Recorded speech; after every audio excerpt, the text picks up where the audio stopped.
दोस्तों देखिए, उत्तर प्रदेश के एक मंत्री हैं जिनको जो है एमपी एमएलए कोर्ट में सरेंडर करना पड़ा है। अब मामला क्या है और कौन है वो शख्स, चलिए हम आपको सिलसिलेवार तरीके से बताते हैं। नमस्कार, मेरा नाम पिंटू सिंह यादव है और न्यूज लाइव में आप सभी का स्वागत है। जी हां, 2019 के लोकसभा चुनाव के दौरान मऊ के हल्दरपुर थाना क्षेत्र के रतनपुरा बाजार में एक चुनावी जनसभा को संबोधित करते हुए सुहलदेव भारतीय समाज पार्टी के राष्ट्रीय अध्यक्ष उत्तर प्रदेश सरकार के कैबिनेट मंत्री ओम प्रकाश राजभर ने भारतीय जनता पार्टी के कार्यकर्ताओं के खिलाफ अपशब्दों और भद्दी गालियों का प्रयोग किया। न्यायिक मजिस्ट्रेट प्रियंका आजाद के कोर्ट में इस मामले की सुनवाई चल रही है।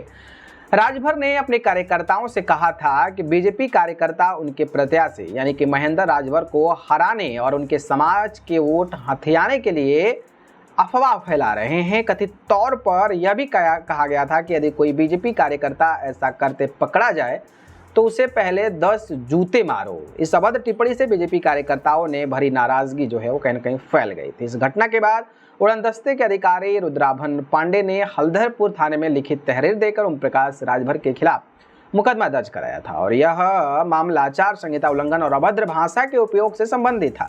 इस प्रकरण में राजभर को सोमवार को मऊ के एमपी एमएलए कोर्ट में पेश होना पड़ा, जहां न्यायिक मजिस्ट्रेट प्रियंका आजाद के समक्ष जो है सुनवाई हुई है।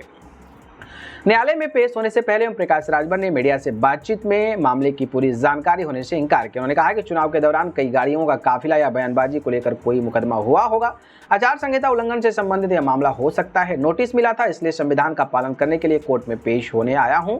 हालांकि उनकी ओर से इस मामले की जानकारी को लेकर अस्पष्टता जताई गई है। अब यही वो बीजेपी के नेता हैं, मतलब बीजेपी के साथ है, जो ये कहते हैं कि भाई बीजेपी के लोग जो है वो कहीं ना कहीं हमारे जाति के लोगों का वोट जो है वर्गलाने की कोशिश कर रहे हैं और इनको जो है जूतों चप्पल से मारना चाहिए। लेकिन बस ये जो हैं कोर्ट तक जाते हैं, लेकिन इन्हीं के विधायक कहते हैं कि अधिकारियों का हिसाब किताब होगा, यानी कि जो अधिकारी घोटालेबाजी हैं, जो अधिकारी करप्टेड हैं, उनका हिसाब किताब किया जाएगा। तो ये तो अच्छी बात है भाई, होना चाहिए ऐसे लोगों का।